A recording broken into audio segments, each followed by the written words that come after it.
ፕላስቲክ ከረጢት ፌስታል መያዝ እንደሚያስቀጣ ያውቃሉ? ፕላስቲክ መጣል፣ ፕላስቲክ ቤት ምናምን ህግ በፌደራል ደረጃ እያወጣ ነው።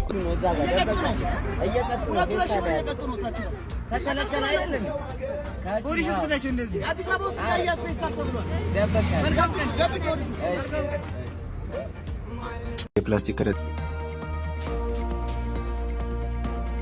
ፕላስቲክ መጣል፣ ፕላስቲክ ቤት ምናምን ህግ በፌደራል ደረጃ እያወጣን ነው። ለምሳሌ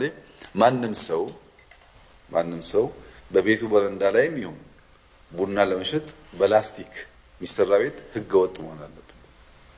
መጀመሪያ ላስቲክ ነው፣ ቀጥሎ የቀጠለ ነው ህጋዊ ቤት የሚመስለው፣ ግን ላስቲክ የሚባል መፈቀድ የለበትም።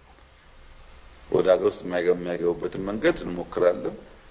ብዙ ግን ከላስቲክ ጋር የሚያያዝ ጉዳይ መሬታችን እያበላሸ ነው፣ ውሃችን እያበላሸ ነው፣ ከተማችን እያበላሸ ነው፣ የአኗኗር ዘይቤያችን እያበላሸ ነው፣ በሽታ እያመጣብን ነው እና ሰው እያመጣ ላስቲኩን እዚህ ዳምፕ እንዲያደርግ መፍቀድ የለብንም።